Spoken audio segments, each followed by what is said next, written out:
지난 한 주간 진행되었던 특별 새벽 부흥의 기간 동안에 우리는 이 여호수아서 3장부터 6장까지 말씀을 살펴보았습니다.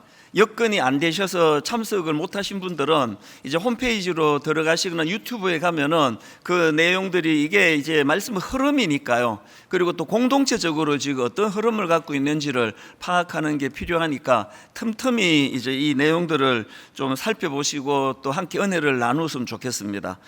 어쨌든 이제 3장부터 6장까지 말씀을 지난 한 주간 살펴봤는데, 이 3장부터 6장까지 말씀을 한마디로 딱 한마디로 요약하라 그런다면 저는 여호수아서 3장 5절을 꼽겠습니다. 여호수아가 또 백성에게 이르되 너희는 자신을 성결하게 하라. 여호와께서 내일 너희 가운데에 기이한 일들을 행하시리라. 이게 지금 여호수아서에서 계속 반복되는 핵심 주제가 뭐냐 하면은 이 하나님의 주도하심이에요. 기이한 일은 내가 할 것이다. 여호와 하나님께서 이루어 주실 것이니까 너희들은 두 가지예요. 그 사실을 믿고 그것을 수용하고 그 하나님 앞에 온전한 믿음을 가지고 기대감을 가지고 더 하나님을 의지해라. 이게 첫 번째 하나님의 요구시고요. 그러면 또 하나 더 있습니다. 기이한 일, 놀라운 일은 내가 할 테니까 너희들은 뭐 칼, 창 이런 거 준비하려고 신경 쓰지 말고 하나님의 거룩한 성품을 닮아가라는 거죠.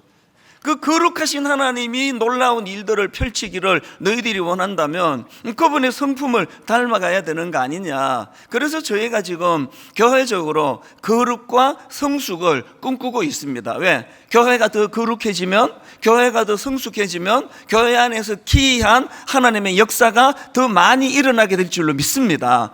그래서 제가 특세기간 동안에 그런 말씀을 드렸습니다. 누가 거룩을 추구하는지 아십니까? 누가 성결해지는지 아십니까? 하나님의 기이한 일에 대하여 기대감을 갖고 있는 그 사람이에요.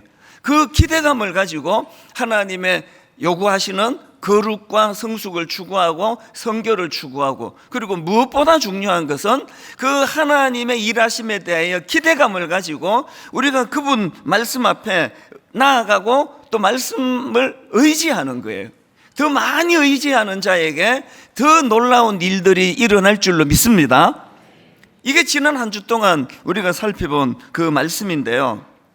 이제 오늘은 이제 여호수아 7장으로 이제 넘어가게 되는데, 사실 이 7장 말씀도 굉장히 중요한 포인트를 담고 있습니다. 자, 오늘 말씀의 배경은 이렇습니다. 오늘 보면 바로 앞 여호수아 6장에서 이스라엘 백성들이 여리고성을 이제 무너뜨리는 놀라운 경험을 하는데요. 이 여리고성은 높이가 한 7, 8m 정도 되는 막 엄청나게 높은 성이고, 그리고 또 성벽이 이중적이에요. 그래서 내벽이 있고 외벽이 있고, 그리고는 그 16장 1절에 보니까 그 문이 굳게 닫혔다 그랬습니다. 뭘 의미합니까? 이스라엘 백성들의 실력으로는 그 성을 무너뜨릴 수가 없는 겁니다.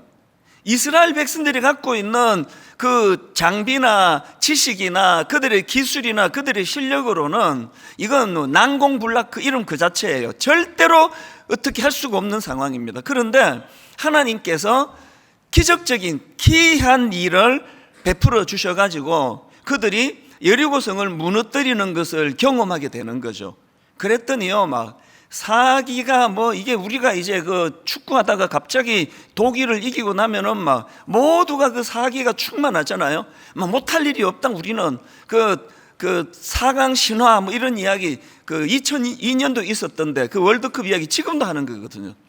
이 이스라엘 백성들의 사기가 막 엄청나게 지금 충만해 있는 상태입니다. 그리고요, 그 여리고성을 무너뜨린 사건을 기록하고 있는 여호수아 6장이 말씀을 어떻게 마무리 짓는지 아십니까?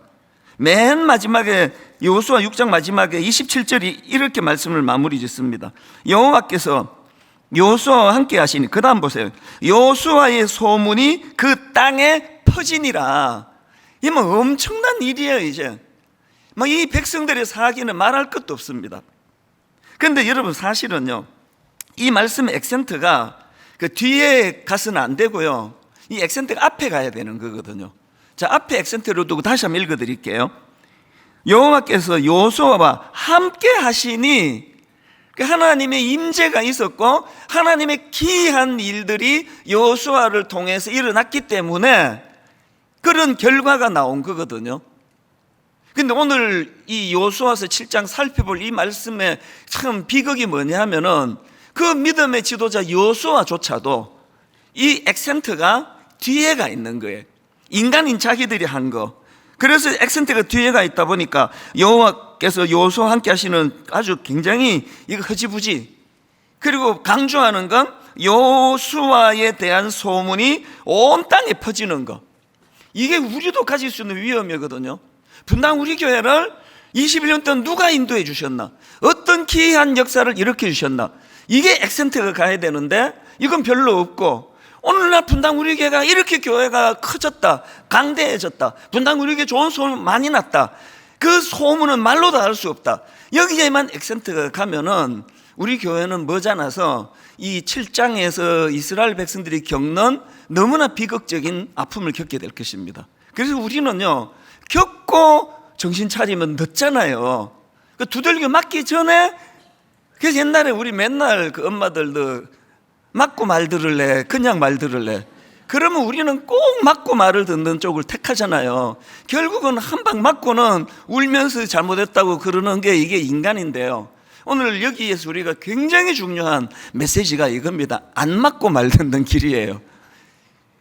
자, 조금 더 이제 이 내용을 살펴보려고 하는데요. 여호수아 6장에서 이제 그 난공불락 가나안이 아니고 여리고성을 무너뜨리고 난 그들이 그 사기를 모아가지고 이제 7장에서 아이성을 공격합니다. 이 아이성은요, 그 여리고성에 비하면 아이성이에요. 조그마한 성입니다. 그러니까 이제 이 방심하는 거죠. 자, 7장 2절을 보십시오.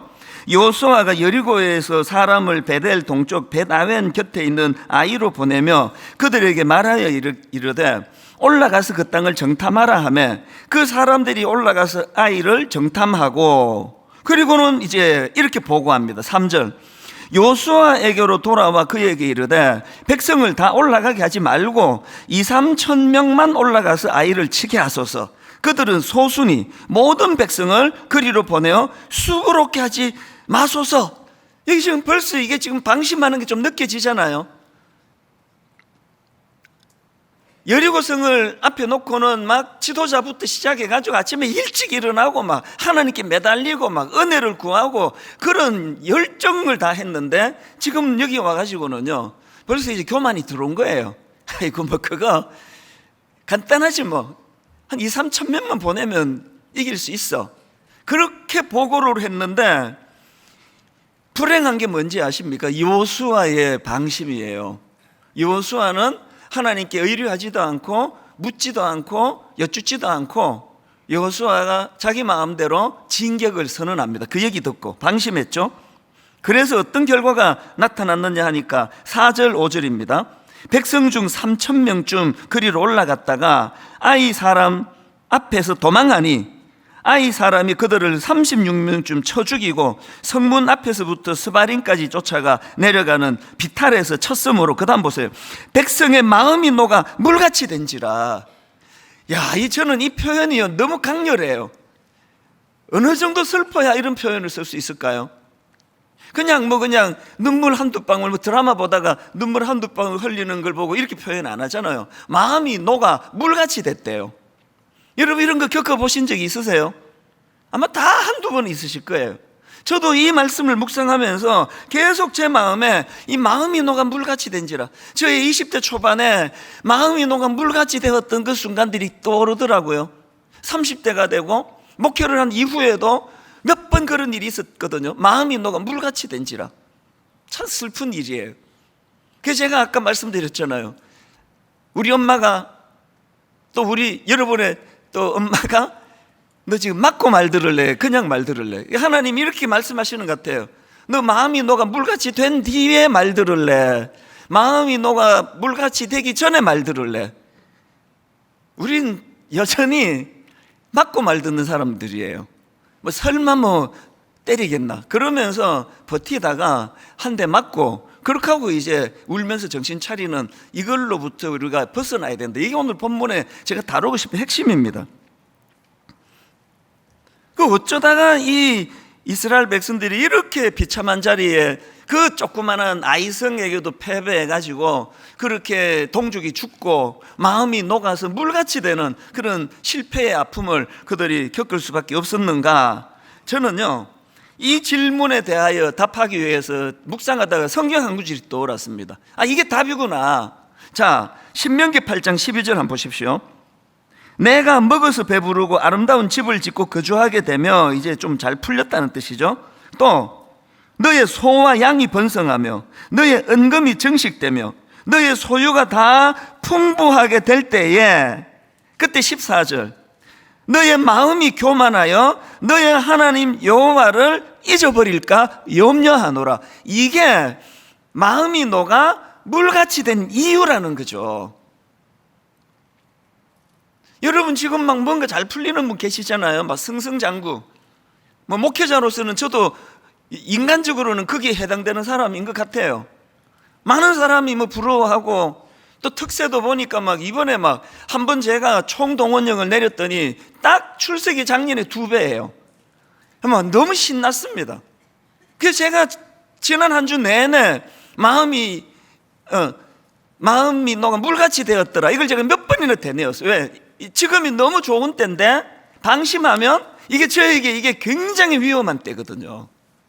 여러분 지금 일이 잘 풀리고 자꾸 사람들에게 칭찬을 듣고 하는 일마다 그냥 뭐 와 역시 뭐 나 아니면 누가 이렇게 하겠어, 이렇게 농담으로라도 이런 말이 자꾸 나오시는 분은 오늘 말씀을 굉장히 주의해서 들으셔야 됩니다. 왜 그렇습니까? 그렇게 일이 잘 풀릴 때에 너의 마음이 교만하여 너의 하나님 여호와를 잊어버릴까 염려하노라. 왜 염려하십니까? 이게 마음이 녹아 물같이 될 위험이 있기 때문이에요. 그래서 제가 지난주 내내 마음이 녹아 물같이 된지라, 마음이 녹아 물같이 된지라, 이걸 제가 여러 번 제가 되뇌이곤 했었는데요. 사실 그 교만에 대한 경고와 관련해서 제가 저에게 이제 경고하는 그런 그 되뇌이는 말들이 좀 있는데요. 그 중에 하나가 우시야 왕이 죽던 해예요.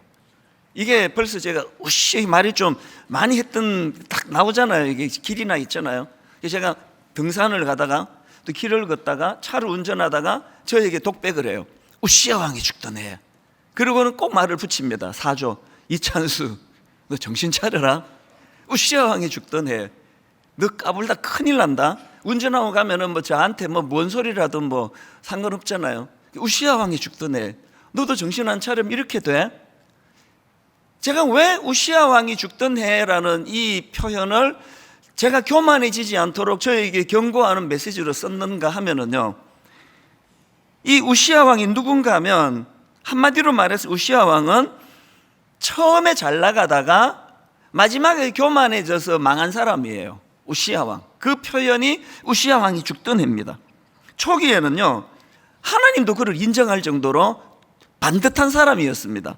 자, 역대하 26장 4절이요. 우시야가 그의 아버지 아마샤의 모든 행위대로 여호와 보시기에 정직하게 행하며. 아니 뭐 이러면 끝난 거 아닙니까?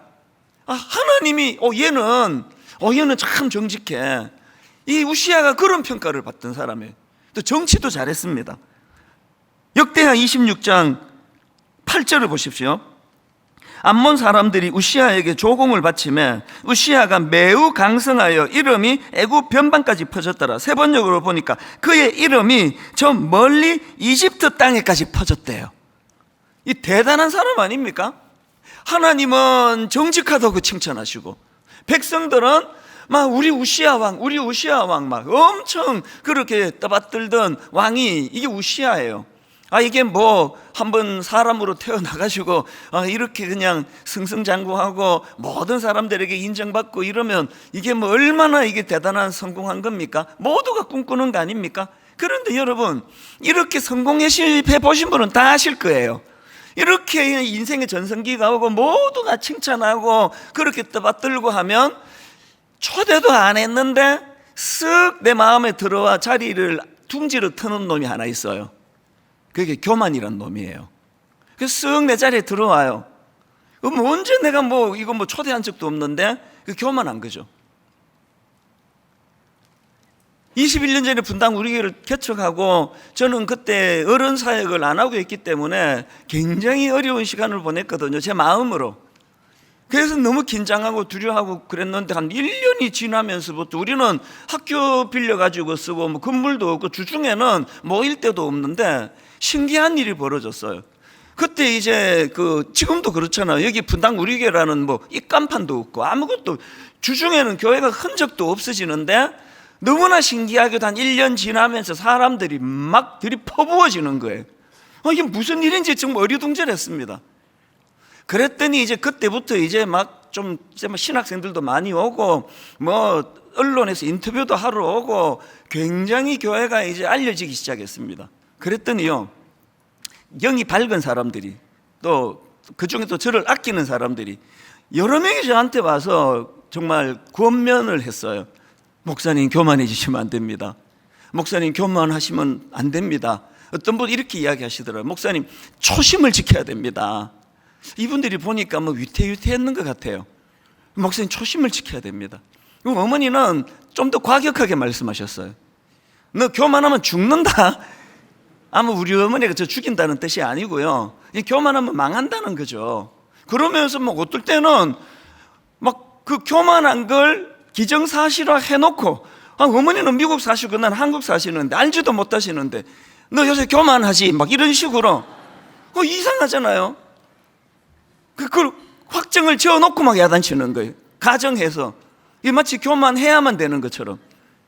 왜 그렇게 계속 그런 말씀을 많이 주셨나? 제가 지금 돌아보니까요, 기도 많이 하는 분들은, 영이 밝은 분들은 이게 제가 위험한 상태라는 걸 젊은 42살짜리 목사가 감당하기에는 이거는 교만해질 수밖에 없는 상황이라는 걸 알고 있었기 때문이에요. 근데 교만하면 망할 줄 알아라? 그래서 제가 이제 어머니가 그렇게 이제 말씀하시고 그때는 화도 내고 하죠.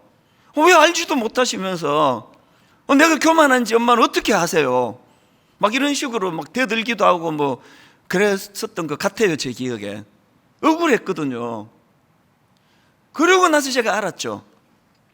그게 교만한 상태라는 걸요. 누가 뭔 얘기해주면 기분 나빠하는 거죠.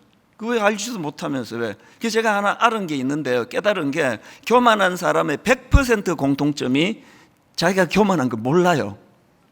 이거 혹시나 이제 여러분들이 내가 좀 교만하긴 하죠. 그 사람 아직 교만한 거 아니에요.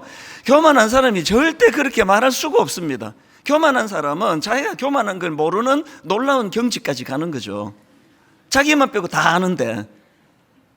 그래서 제가 이제 이 교만이 이게 보통 문제가 아니라 그래서 연구를 좀 해봤습니다. 하기는 없는데요, 꽤 많이 제가 묵상을 했어요. 이 교만이 뭐냐? 첫째, 제가 깨달은 놀라운 게 있는데, 여러분, 교만은요, 이게 옵션이 아니에요. 필수예요, 필수. 이게 무슨 말씀인가 하면은, 이제 자동차를 새로 사잖아요. 그러면 이제 옵션이 있잖아요. 선루프로 돈 더 주고 달아주세요라든지, 달지 마세요라든지, 오디오를 더 스페셜하게 달아주세요. 이게 다 옵션인데요, 핸들을 누가 이거를 옵션으로 겁니까? 핸들을 빼주세요. 없잖아요. 이게 매 지난 특세 때마다 빵빵 터지다가 모두가 다 제자리로 돌아와가지고 나 요새 너무 힘들어. 1부부터 3부까지 지금. 이제 더 분발해야 될 것 같아. 이 핸들은요, 옵션이 아니라 그냥 장착되어 있는 거예요. 교만이 선루프 같이 내가 정하고 안 정하고가 아니라 핸들처럼 이거는 선택하는 게 아니라는 거죠. 무슨 말인가 하면은요, 여기 지금 누가 지금 갑자기 좀 사업이 잘 되는, 장사가 잘 되는 분 계시잖아요. 치킨집을 열었는데 엄청 손님이 많이 몰려오시면은요, 그래서 기분이 엄청 좋잖아요. 이미 교만도 같이 들어가 있는 거예요. 저 장사 저렇게 안 되는 이유를 내가 알고 있지. 그러면서 분당 우리 교회가 갑자기 사람이 모여들고 주목을 받고 할 때 저도 몰랐는데 이미 교만이 먼저 들어와 있었던 거예요. 이거는 선택이 아니에요. 제가 초대 안 한다고 안 오고요, 내가 기도 많이 한다고 교만이 없을 거 없습니다. 그래서 제일 교만한 말이 나는 교만을 죽였어. 그게 제일 교만한 말이. 교만은 안 죽습니다. 교만을 달래야 돼요. 어린애 달래듯이. 옛날에 왜 그 어린애 키울 때 막 이게 막 한 돌 지난 애는 이게 좀 자줘야 이제 엄마가 좀 쉬는데, 그러면 막 이 재우려고 얼마나 애쓰잖아요. 막 온 노래를 다 부르면서 뭐 잘 자라 우리 아가부터 해가지고 막 나중에는 이를 갈면서 막 잘 자라 막 그러면서 반드시 재우잖아요. 교만이란 게 이래야 되는 거예요. 교만이란 게. 교만은 죽는 일 없습니다. 다 여기 지금 있습니다. 얘를 재우는 거예요. 설치지 못하도록. 여러분, 제가 지금 정말 중요한 이야기를 하고 있습니다. 그럼 뭐가 교만이냐고요? 또 뭐가 겸손입니까? 누가 저보고요 막, 아니 목사님 진짜 대단하십니다. 아니 교회를 어떻게 이렇게 그냥 1년 만에 막 몇백 명이 모이는 교회로 만드셨습니까? 목사님 대단하십니다. 그러면요 제가 이제 막 눈착 깔고, 아니 뭐 제가 했나요? 뭐 하나님이 하셨죠. 이러면 이제 눈 까는 게 중요합니다. 아니 뭐 저는 한 거 없습니다. 하나님이 하셨습니다. 할렐루야. 그러면요 그건 겸손한 게 아니고 그건 교양이 있는 거예요. 그 예의가 바른 겁니다. 예의가. 그 가정교육 잘 받으면 이렇게 해요. 저는 그게 겸손인 줄 알았단 말이죠. 뭐 누가 물어도 뭐 하나님이 하셨죠. 그것도 눈 까는 법도 배우고 뭐 이렇게. 뭐 노회에 가도 뭐 저 젊은 목사가 참 겸손해 이런 얘기 많이 들었거든요. 여러분 그게 굉장히 위험한 상태예요. 왜? 차라리 제 교만이 드러나면요 이게 뭐 자타가 공연하는 교만이면 이게 조심이라도 하잖아요. 모든 사람이 다 겸손하다고 그러는데 사실은 그게 겸손이 아니라 교양이란, 예의란 말이죠. 그 안에서는 교만이 자라나가는 거죠. 자, 그러면 그럼 뭐가 교만입니까? 그러면 뭐가 겸손입니까? 제가 설명해 드릴게요. 제가 이제 어른 사역을 안 하고 갑자기 이제 개척을 하는 바람에 이제 그 옥하는 목사님이 갑자기 개척하라 그러셔가지고 준비도 안 된 상태로 개척을 하고 나니까 이제 두려움이 막 강물처럼 밀려왔습니다. 그때 진짜 많이 울었습니다. 뭐 그냥 뭐 새벽에 나와도 울고요. 여기 지금 이제 아무도 없는데 이제 낮에 답답해가지고 이게 가운데 앉아 있으면 그렇게 눈물이 나더라고요. 이게 앞으로 어떻게 해야 되나, 이게 지금 이게 뭐 그만둘 수도 없고 이거 어떻게 해야 되느냐고. 뭐 설교만 하면은 또 우리 분당 아줌마들이 나 이렇게 까다로울 줄 알았으면 내가 일산에도 할 건데 계속 그냥 뭐 설교가 뭐 유치하다 그러고 중고등부 오래 해가지고 설교가 깊이가 없다 그러고 뭐 나 죽는 줄 알았습니다. 내가 중동부 할 때는 막 우리 중동부 애들이 목사님은 설교가 깊어서 졸려 죽겠다고 막 맨날 그렇게 불평했는데, 그래서 이제 많이 울었어요. 그때는요 설교 한 10번 하면 한 4번, 5번 울었습니다. 초창기 분들 다 아세요. 민망해 죽겠는데 설교하다가 눈물이 나는 거예요. 그러고 이제 한 21년 지났습니다. 눈물 쑥 들어갔어요. 여기 앉아 있어도 하나도 눈물이 안 나요. 더 무서운 게 뭔지 아십니까? 7장에 여호수아 증세가 있어요. 저한테 하나님 의지 옛날처럼 안 하는 것 같습니다. 아니요, 안 합니다. 나 경력이 많거든요. 나한테 자꾸 물으러 오거든요. 여러분 이게 교만한 거예요. 더 이상 하나님 의지하지 않는 마음의 상태, 내 관로, 내 경험. 그럼 뭐가 겸손인지 아시겠죠? 아무리 목회의 달인이라고 사람들이 과장된 그런 말을 칭찬을 한다 하더라도 그 말을 고지 듣지 않고 개척 초기와 똑같이 부들부들 떨리는 마음으로 늘 하나님 의지하며 하나님 은혜를 구하며, 그게 겸손한 거예요. 교양을 겸손한 걸로 착각하시는 분들은 방심하다가 우시아처럼 위험한 상태에 빠집니다.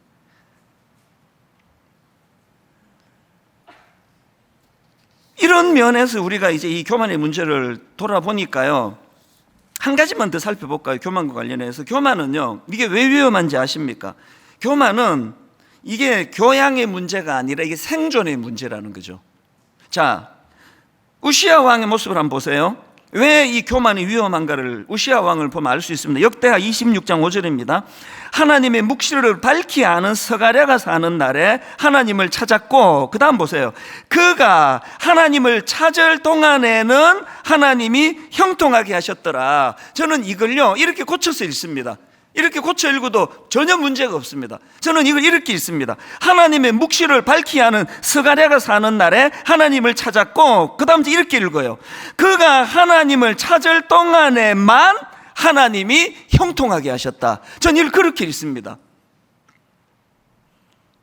교만하니까, 아까 뭐가 교만이라 그랬죠? 나는 이제 실력이 있어, 나 목회 잘해, 하나님 의지 안 해도, 기도 안 해도 이제 목회 막 잘 돼, 나는. 이게 교만이거든요.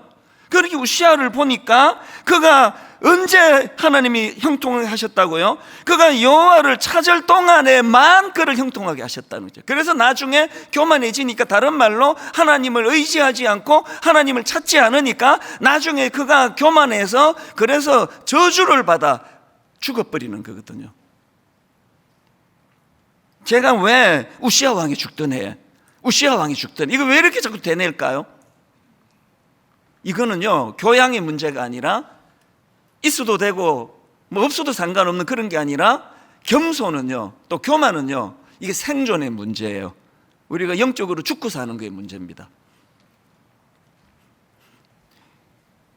그렇게 신실한 요수아가, 그래서 6장에서 모든 일을 하나님을 의지하면서 달려갔던 요수아가, 그래서 여리고성도 무너뜨렸던 요수아와 그 백성들인데, 오늘 본문 7장에서 마음이 녹아 물같이 돼버려요. 왜? 그 조그만한 성에게도 졌거든요. 이게 사실은 진짜 자기들의 실력이거든요. 그래서 오늘 여러분, 이 교만이 가져다주는 나쁜 정상 두 가지를 말씀드릴 텐데요. 이제 오늘은 첫 번째에만 제가 무게를 두고 그렇게 이제 진행을 해보려고 합니다.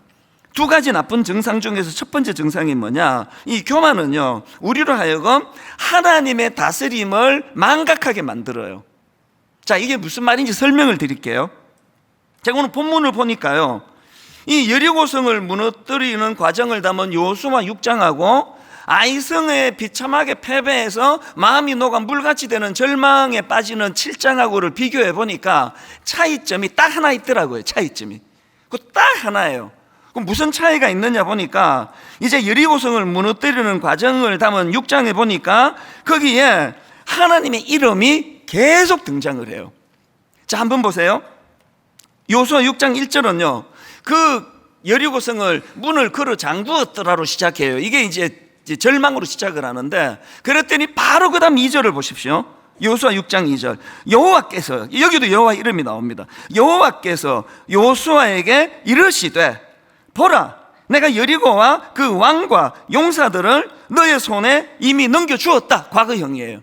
뭘 의미합니까? 니들 실력으로 싸우는 거 아니야, 그 얘기잖아요. 그건 나의 기이한 일을 행하시는 여호와 하나님의 능력으로 하는 일이야. 이것을 이제 선언을 해줘요. 그리고 3절부터 이제 5절까지 해서 이제 하나님이 지침을 주십니다. 뭐 여리고성을 매일 한 번씩 돌아라, 이걸 6해 동안 해라, 제사장들은 나팔을 불면서 가라, 이런 지침을 주세요. 그랬더니요, 이게 5절까지인데요, 요수아가 바로 그 다음 6절에서 한번 보세요. 6절. 눈의 아들 요수아가 제사장들을 불러 그들에게 이르되, 너희는 언약궤를 메고 제사장 7은 블라블라블라블라. 이게 뭐죠? 지금 하나님이 말씀하셨어요. 명령을 내리시니까 바로 그것을 시행하는 거죠. 바로 그것을 시행하는 거거든요.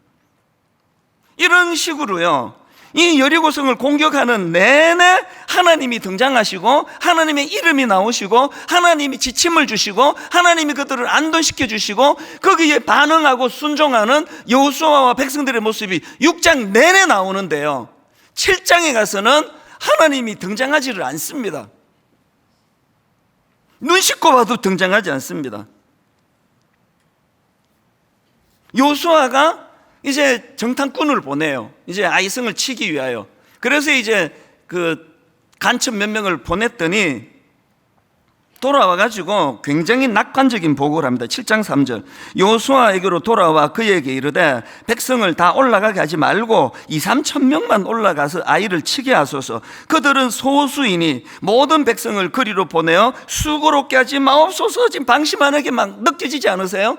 다 갈 필요가 없다는 거죠. 아니 뭐 그런 수고할 필요가 없다는 거죠. 우리가 누굽니까? 여리고성도 무너뜨린 사람들인데요, 그런 수고할 필요 없다고. 그랬더니요, 여호수아가 또 즉각적으로 하나님께 묻지 않고 즉각적으로 4절에 갑니다. 백성 중 3,000명 중 거리로 올라갔다가 아이 사람 앞에서 도망하니. 지금 여러분 3절과 4절에서 여호수아가 6장에서 보여주었던 하나님을 의리하고 하나님을 의지하고 하나님께 여쭙는 게 다 생략됐어요. 교만한 거죠. 교만하면 망하는 거고. 그래서 아이성에서 마음이 녹아 물같이 된 거죠. 이런 패배가 일어난 거죠. 뭐가 교만이라고, 그래서 앞에서 제가 설명을 해드렸습니다. 교만은요, 하나님을 망각하게 해요. 왜? 내 주먹에 실력이 충만하기 때문에. 제가 이 말씀을 준비하면서 많은 찔림을 제가 마음에서 받았습니다. 지금도 찔려요. 확실히 저는 지금 6장에서의 여호수아의 모습 쪽이 아니고 7장에서의 여호수아 쪽인 것 같아요. 개척 초기에는 100% 6장이었거든요. 발걸음 떼는 게 두려웠으니까요. 설교하는 게 두려웠으니까요. 요즘은요, 특세가 와도 안 두려워요. 이건 21년째 하는데.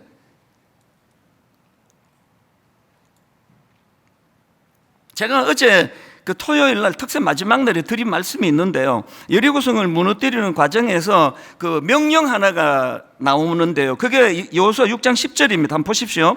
여호수아가 백성에게 명령하여 이르되 너희는 외치지 말며 너희 음성을 들리게 하지 말며 너희 입에서 아무 말도 내지 마라. 침묵을 명했어요. 이게 여러분, 물론 이제 하나님의 나팔 소리를 듣고 하나님의 뜻을 구하고 하나님에 대하여 깊이 묵상하면서 자꾸 그렇게 그냥 떠들어대지 말라는 그런 의미도 되지만요, 그러나 이게 그런 뜻만이 아니에요. 이게 뭐 침묵은 금이다, 이걸 강조하는 메시지가 아니고요. 그 뒤에까지 한번 다시 보세요. 10절을 다시 한번 보십시오. 여호수아가 백성에게 명령하여 이르되 너희는 외치지 말며 너희 음성을 들리게 하지 말며 너희 입에서 아무 말도 내지 마라. 그 다음이 있습니다. 그 다음, 이 끝이 아니고 그 다음에 그리하다가 내가 너희에게 명령하여 외치라 하는 날에 외칠지니라. 이게 그냥 침묵해라, 입 닫아라, 이 얘기만 아니에요. 물론 초기에 침묵해야 되는데 여기에서 강조하는 핵심은 이겁니다. 말을 하든 입을 다물든 하나님의 통제 아래에서 하라는 거죠. 그 사도행전 2장에 보면은 교회가 태동이 될 때 가장 먼저 나오는, 사도행전 2장에 먼저 나오는 게 성령 충만 아닙니까? 자, 사도행전 2장 1절부터 보십시오. 오순절 날이 이미 이름에 그들이 다 같이 한 곳에 모였더니 호련히 하늘로부터 급하고 강한 바람 같은 소리가 있어 그들이 앉은 온 집에 가득하며 마치 불의 혀처럼 갈라지는 것들이 그들에게 보여 각 사람이 하나씩 임하여 있더니 모든 그 기도하던 사람들에게 성령 충만이 임했습니다. 성령이 너무너무 강력하게 임했더니 성령 충만하자마자 가장 먼저 가장 강력하게 나타나는 증상이 하나 있는데요, 성령 충만한 사람들에게 바로 그 다음 4절을 보세요. 이 인과관계를 보십시오. 그들이 다 성령의 충만함을 받고 그 다음에 성령이 말하게 하심을 따라 다른 언어들로 말하기를 시작하니라. 방언 받았다는 거에만 초점을 두시면 어리석은 거예요. 방언의 가장 강력한 핵심은 성령 충만하면 내 입술이 성령님에 의해 통제를 받는다는 거예요. 다스림을 받는다는 거예요.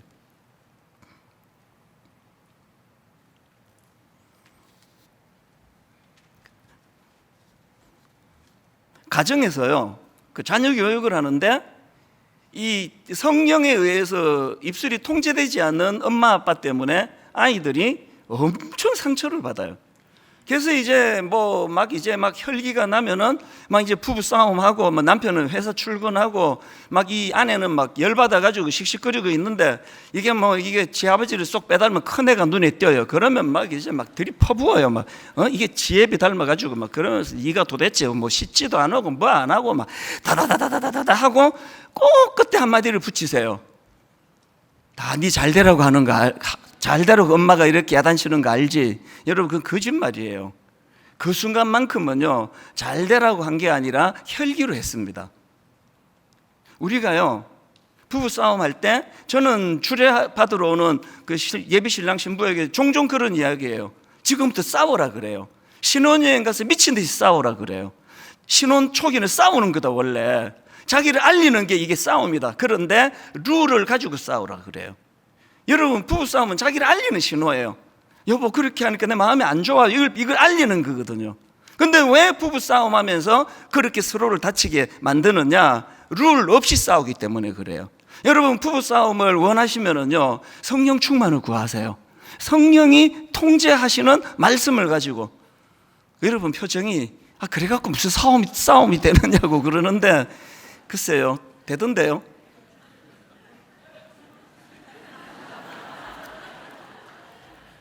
자, 다시 여호수아 10장으로 한번 돌아가 보세요. 여호수아 6장 10절에 보니까 어제 제가 토요일 날 드린 말씀이에요. 여호수아가 백성에게 명령하여 이르되 너희는 지치지 말고 너희 음성을 들리게 하지 말면 너희 입에서 아무 말도 내지 마라. 여러분, 저는요, 이 말을 악용할 생각이 추호도 없습니다. 교회에서는 입 닫으라고, 비판하지 말라고, 감히 담임 목사한테 비판하는 말 하지 말라고, 하나님 싫어하신다고, 그렇게 저는 권하고 싶지 않아요. 왜? 그 옳은 얘기가 아니니까요. 비판해 주세요. 인간이에요. 교회는 인간들의 모임이에요. 비판받아야 될 게 많습니다. 어떤 담임 목사가 비판받을 게 하나도 없다면 그 자체가 이단이에요. 그게 옳습니까? 비판하시라고요. 괜찮습니다. 단 성령님의 통제 아래에서 하시라는 거죠. 이게 성령의 통제 아래에서 비판하면요, 직격탄을 날려도 상처가 안 되고요, 굉장히 부드럽게 말했는데도 제멋대로 말한 건 상처가 돼요. 성령의 다스림. 이번 여름에 하나님이 계속 저에게 부담을 주세요. 여러 번 말씀드리고 또 드리고 또 드릴 거예요. 분당 우리 교회 좀 심하게 말씀드리면 이래갖고 안 된다는 거죠. 좀 심하게 말씀드리면 분당 우리 교회가 이래갖고 안 된다는 거죠. 영적인 교회가 돼야 된다는 거죠. 영적인 언어를 사용해야 된다는 거죠. 영적인 언어가 뭐 막 방언으로 하는 것만입니까? 영적인 언어는요, 성령 충만할 때 하나님에 의해 다스림을 받는, 통제를 받는 입술이 영적인 언어예요. 지금 여호수아가 6장에서 여리고성을 무너뜨릴 때 말하지 마라, 그리고 또 말해라, 그 지시하는 그 모든 것들이 하나님의 뜻이라는 거죠. 두 번째는 제목만 말씀드리고 이제 다음 주일날 연결하겠는데요, 두 번째로 이 교만이 주는 나쁜 증상이 하나 더 있는데 탐욕으로 인한 불순종입니다.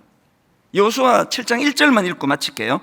이스라엘 자손들이 온전히 바친 물건으로 말미암아 범죄하였으니 이는 유다 지파 세라의 정손 삽디의 손자 갈미의 아들 아간이 온전히 바친 물건을 가졌습니다. 여러분, 이 포인트는 제가 다음 주 다시 드릴게요. 이게 단순히 뭐 물건을 갈취했다 이런 뜻만이 아니고요, 굉장히 중요한 메시지가 담겨져 있습니다. 정리할게요. 교만은요, 여러분, 교만은 우리로 하여금 하나님을 사모하는 마음, 하나님의 인도하심을 받는 마음을 죽여버려요. 그래서 하나님이라는 그분의 인도하심을 잘 받지를 못해요. 교만하면. 그리고 그런 사람은 자꾸 그 안에 있는 탐욕이 올라와요. 탐욕이 제어가 안 되는 거죠. 통제가 안 되는 거죠. 그래서 추한 인간이 되는 겁니다. 제가 종종 말씀드리잖아요. 저는 저의 그 삶의 이후가 추해지지 않기를 원하는데, 추해지지 않으려면 탐욕, 탐심을 다스려야 되고, 탐심을 다스리려면 성령 충만해야 됩니다. 오늘 이 말씀을 지난 한 주간을 쭉 정리하시면서, 그리고 또 이 굉장히 중요한 포인트를 오늘 다루었는데, 여러분들이 한 주간에 이 말씀을 묵상하시면서 하나님에 의해서 다스림을 받는, 그래서 겸손한 한 주간의 삶이 되시기를 주님 이름으로 축복합니다. 우리 특세 때 참 자주 불렀던 찬양입니다. 하나님의 부르심에는 후회하심이 없네. 오늘도 우리가 이 하나님을 의지하면서 가사를 생각하시면서 날 부르신 뜻 내 생각보다 크고 날 향한 계획 나의 지혜로 청량 못하나, 이게 겸손한 사람이에요. 이 찬양 같이 불러드리겠습니다. 하나님의 부르심에는 후회하심이 없네. 후회하심이 없네. 내가 이 자리에 선 것도 주의 부르심이라. 하나님의 부르심에는 결코 실수가 없네. 나를 부르신 하나님의 신실하심을 믿네. 우리 다시 한번 이렇게 노래합니다. 하나님의 부르심에는 후회하심이 없네. 내가 이 자리에 선 것도 주의 부르심이라. 하나님의 부르심에는 결코 실수가 없네. 기이한 일을 행하신 하나님, 나를 부르신 하나님의 신실하심을 믿네. 아멘. 날 부르신 뜻 내 생각보다 크고 날 향한 계획 나의 지혜로 측량 못하나 가장 좋은 길로, 가장 완전한 길로 기이한 일을 행하시는 그 하나님, 오늘도 날 이끄신 믿네. 작은 나를 부르신 뜻을 나는 알 수 없지만 오직 감사와 순종으로 주의 길을 가리라. 때론 내가 연약해져도 주님 날 도우시니, 여러분 이게 겸손이에요. 주의 놀라운 그 계획을 나는 믿으며 살리. 아멘. 날 부르신 뜻 내 생각보다 크고 날 향한 계획 나의 지혜로 측량 못하나 가장 좋은 길로, 가장 완전한 길로 오늘도 날 이끄신 믿네. 여러분 겸손히 그 하나님의 기이하심을 사모합니다. 날 부르신 뜻 내 생각보다 크고 날 향한 계획 나의 지혜로 측량 못하나 가장 좋은 길로, 가장 완전한 길로 오늘도 날 이끄신 믿네. 나의 길 오직 그가 아시나니.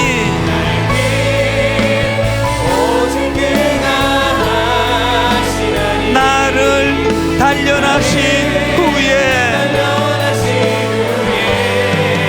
선포합니다. 내가 정금같이 나오리라. 주가 보이신 생명의 길, 나 주님과 함께. 이게 겸손입니다. 상한 마음 들이며 주님 앞에 나아가리. 겸손히 나의 의로움이 되신 주, 겸손히 고백합니다. 나의 길이 되신 이름, 그 이름 예수. 믿음으로 선포하십시오. 나의 길 오직 그가 아시나니. 나를 단련하신 후에 기이한 일을 행하시는 분, 내가 정금같이 나오리라. 우리 다 자리에서 일어나셔서 나의 길 오직 그가 아시나니. 비록 연약하고 부족하지만 나를 단련하신 후에 기이한 일을 행하신 하나님, 내가 정금같이 나오리라.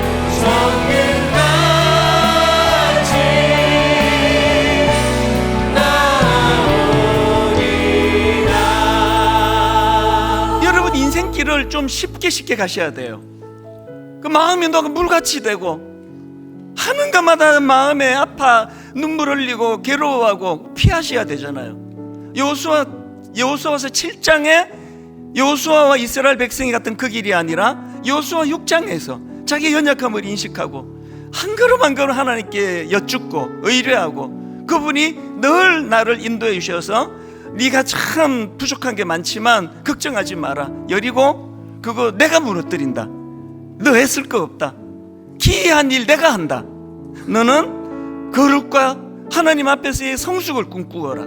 오늘 하나님 앞에 우리가 이 기대감을 가지고, 누가 거룩을 추구한다고요? 그 하나님의 기이하심을 기대하는 사람이에요. 그 하나님의 기이하심을 기대하면서 입술로 하나님 앞에 은혜를 구하며 우리 통성으로 같이 기도하시겠습니다. 살아계신 하나님 아버지, 여호수아 6장에서 겸손히 하나님을 의지했던 여리고 앞에서 오직 하나님이 하시리라고 믿고 하나님이 인도하시는 대로 따라왔던 여호수아와 백성들이었지만, 하나님 여호수아 7장으로 넘어와 우리가 여리고 성도 무너뜨렸는데, 우리가 실력이 있는데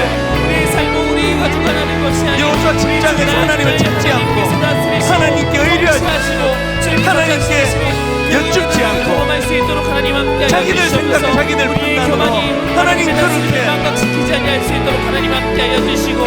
아이상을 공격했다가 하나님 마음이 녹아 물같이 되는 아픔을, 마음이 녹아 물같이 되는 쓰라린 실패를 아버지 여호수아와 백성들이 겪었습니다. 하나님 우리를 삶 가운데 주님 개입하여 주시오. 살아계신 하나님 아버지, 우리들 마음속에 하나님 아버지 앞에 은혜를 구하며 나아가기로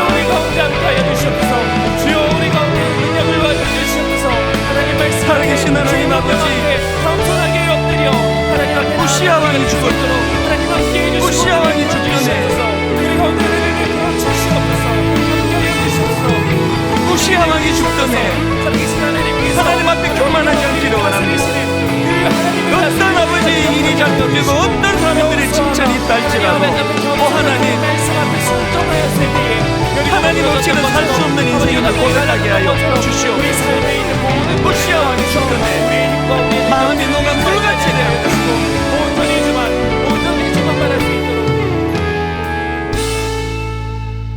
내가 먹어서 배부르고 아름다운 집을 짓고 거주하게 되며 또 너의 소와 양이 번성하며 너의 은금이 정식되며 너의 소유가 다 풍부하게 될 때에 너의 마음이 교만하여 너의 하나님 여호와를 잊어버릴까 염려하노라. 하나님, 마음이 녹아 물같이 된 여호수아서 7장에 나와 있는 그 지도자 여호수아와 백성들을 보면서 하나님 간절히 사모합니다. 저희들은 그 길로 가지 않게 하여 주시옵소서. 저희들은 그 길을 피할 수 있도록 은혜 주시기 원합니다.